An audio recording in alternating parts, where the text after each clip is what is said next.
ಕನ್ನಡ ಚಿತ್ರರಂಗದಲ್ಲಿ ಒಂದು ಕ್ಲಾಸ್ ಮತ್ತು ರೊಮ್ಯಾಂಟಿಕ್ ಸ್ಟೈಲಿಶ್ ಆ್ಯಕ್ಟರ್ ಆದಂತಹ ಗೋಲ್ಡನ್ ಸ್ಟಾರ್ ಗಣೇಶ್ ಅವರು ಮತ್ತು ಒಂದು ಸಸ್ಪೆನ್ಸ್ ಥ್ರಿಲ್ಲರ್ ಡ್ರಾಮ್ಯಾಟಿಕ್ ಫಿಲ್ಮ್ ನೀಡುವಂತಹ ರಮೇಶ್ ಅರವಿಂದ್ ಇವರಿಬ್ಬರೂ ಸೇರಿಕೊಂಡು ಒಂದೊಳ್ಳೆ ಫಿಲ್ಮ್ ಮಾಡಲಿಕ್ಕೆ ನೋಡ್ತಿದ್ದಾರೆ. ಇವತ್ತು ಆ ಸಿನಿಮಾದ ಒಂದು ಫಸ್ಟ್ ಲುಕ್ಕು ಬಿಡುಗಡೆಯಾಗಿದೆ ಆನಂದ್ ಆಡಿಯೋದಲ್ಲಿ. ಇವರು ಬಿಟ್ಟಂತಹ ಫಸ್ಟ್ ಲುಕ್ಕಲ್ಲಿ ಏನೆಲ್ಲ ಬಿಟ್ಟು ಕೊಟ್ಟಿದ್ದಾರೆ, ಏನೆಲ್ಲ ಒಳ್ಳೆಯದುಂಟು, ಏನೆಲ್ಲ ಒಳ್ಳೆಯದಿಲ್ಲ ಅಂತ ಈ ವಿಡಿಯೋದಲ್ಲಿ ನೋಡೋಣ. ಮೊದಲನೇದಾಗಿ ಮೇಲೆ ನೋಡೋದಾದರೆ ನಮಗೆ ಸುರುವಿಗೆ ನೆನಪಾಗೋದು ಇವಾಗಿನ ತನಕ ನೆನಪಾಗ್ತಾ ಉಂಟು ನನಗೆ ಅದರ ಬ್ಯಾಕ್ಗ್ರೌಂಡ್ ಸ್ಕೋರ್, BGM, ಮ್ಯೂಸಿಕ್ ಈ ಫಿಲ್ಮಲ್ಲೇ ಟಾಪ್ ನಾಚ್ ಆಗಿದೆ. ಯಾಕಂದರೆ ನಾನು ಒಂದು ಸರಿ ನೋಡಿದ್ದು, ಇವಾಗಿನ ತನಕ ಆ ಮ್ಯೂಸಿಕ್ ನನ್ನ ಮನದಲ್ಲಿ ಹಾಡ್ತಾ ಉಂಟು. ಹಾಗಾಗಿ ಇದರ ಮ್ಯೂಸಿಕ್ ಒಳ್ಳೆದುಂಟು. ಮತ್ತು ಸ್ಟೋರಿಯ ವಿಷಯಕ್ಕೆ ಬಂದರೆ ಗೋಲ್ಡನ್ ಸ್ಟಾರ್ ಗಣೇಶ್ ಮತ್ತು ರಮೇಶ್ ಅರವಿಂದ್ ಇವರಿಬ್ಬರ ಸ್ಟೋರಿಯನ್ನು ಈ ಫಸ್ಟ್ ಲುಕ್ಕಲ್ಲಿ ತೋರಿಸಿದ್ದಾರೆ. ಏನು ತೋರಿಸಿದ್ದಾರೆ ಅಂದರೆ ಇವರಿಬ್ಬರು ಯಾವುದೋ ಫಾರಿನ್ಗೆ ಹೋಗುವ ರೀತಿ ಕಾಣ್ತಾ ಉಂಟು. ಯಾಕಂದರೆ ರಮೇಶ್ ಅರವಿಂದ್ ಅವರಿಗೆ ಸ್ವಲ್ಪ ತಲೆ ಸರಿ ಇಲ್ಲದ ರೀತಿ ಈ ಫಿಲ್ಮಲ್ಲಿ ಆ್ಯಕ್ಟ್ ಮಾಡಿರ್ಬೋದು. ಹಾಗಾಗಿ ರಮೇಶ್ ಅವರನ್ನು ಗೋಲ್ಡನ್ ಸ್ಟಾರ್ ಗಣೇಶ್ ಅವರು ಇವರ ಆಸೆ ಪೂರೈಸಲಿಕ್ಕ ಅಥವಾ ನಮಗೆ ಚಾರ್ಲಿಯಲ್ಲಿ ನೋಡಿದ ಹಾಗೆ ನಾಯಿಗೆ ಹೇಗೆ ಒಂದು ಆಸೆ ಇರ್ತದೆ ಮಂಜು ನೋಡಬೇಕಂತ, ಅದೇ ಥರ ರಮೇಶ್ ಅವರಿಗೂ ಆಸೆ ಇರ್ಬೋದು ಹೊರಗಡೆ ಸುತ್ತಾಡಲಿಕ್ಕೆ, ಅದೇ ಥರ ನಮಗೆ ನೋಡಲಿಕ್ಕೆ ಸಿಗ್ಬೋದು. ಮತ್ತು ಈ ಸಿನಿಮಾದಲ್ಲಿ ಟ್ವಿಸ್ಟ್ ಹಾಕ್ಬೋದು, ದಿಯಾ ಫಿಲ್ಮಿನ ಹಾಗೆ ಟ್ವಿಸ್ಟ್ ಹಾಕಿರ್ಬೋದು, ಎಮೋಷ್ನಲ್ ಟಚ್ ಆಗುವಂಥ ಸೀನ್ಗಳನ್ನು ಹಾಕಿರ್ಬೋದು.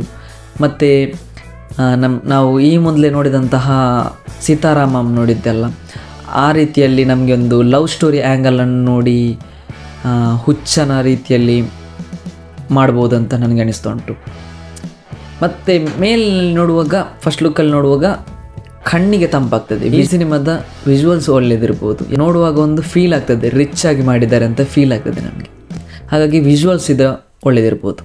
ಮತ್ತು ಸಿನಿಮಾ ತಂಡದವರು ಒತ್ತಿ ನೆವರ್ ಸೀನ್ ಬಿಫೋರ್ ಅಂತ ಹೇಳ್ತಿದ್ದಾರೆ. ಅಂದರೆ ಸ್ಟೋರಿ ಸ್ವಲ್ಪ ಒಳ್ಳೆಯದಾಗಿರ್ಬೋದು ಅಂತ ಅವರಿಗೆ ತುಂಬ ಬಲವಾಗಿ ನಂಬಿರ್ಬೋದು.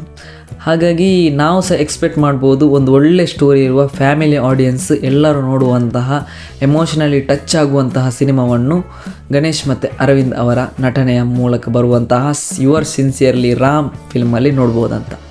ನೋಡೋಣ, ಇನ್ನು ಟೀಸರ್ ಬರಬೇಕು, ಟ್ರೈಲರ್ ಬರಬೇಕು.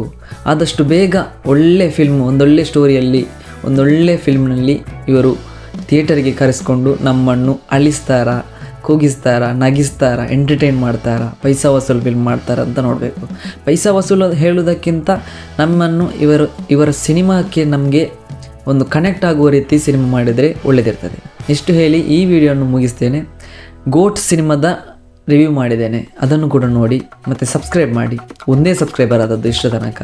ನಾನು ಮಾತಾಡೋದ್ರಲ್ಲಿ ಸರಿ ಇಲ್ವಾ ಅಥವಾ ಯಾವುದರಲ್ಲಿ ತಪ್ಪಿದೆ ಅಂತ ಸಹ ಗೊತ್ತಾಗಲ್ಲ. 40-20 ವ್ಯೂಸ್ ಆಗ್ತದೆ, ಆದರೆ ಸಬ್ಸ್ಕ್ರೈಬ್ ಮಾಡಲ್ಲ, ಕಮೆಂಟ್ ಕೂಡ ಮಾಡಲ್ಲ. ಕಮೆಂಟ್ ಮಾಡಿದರೆ ನನಗೆ ಅರಿವಾಗ್ತದೆ.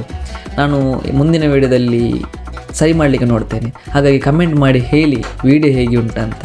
ಮತ್ತು ಯಾರು ನೋಡ್ತಿದ್ದಾರೆ ಅಂತ ಗೊತ್ತಾಗಲ್ಲ, ಮನುಷ್ಯರು ನೋಡ್ತಿದ್ದೆ ರೋಬೋಟ್ ನೋಡ್ತಿದ್ದಾರಾ ಅಂತ ಗೊತ್ತಾಗಲ್ಲ. ಹಾಗೆ ಕಮೆಂಟ್ ಮಾಡಿ ಹೇಳಿದರೆ ನಾನು ಮುಂದಿನ ವಿಡಿಯೋಕ್ಕೆ ಸರಿ ಮಾಡ್ತೇನೆ. ಸಬ್ಸ್ಕ್ರೈಬ್ ಮಾಡಿ, ಲೈಕ್ ಮಾಡಿ, ಸಪೋರ್ಟ್ ಮಾಡಿ. ಧನ್ಯವಾದ.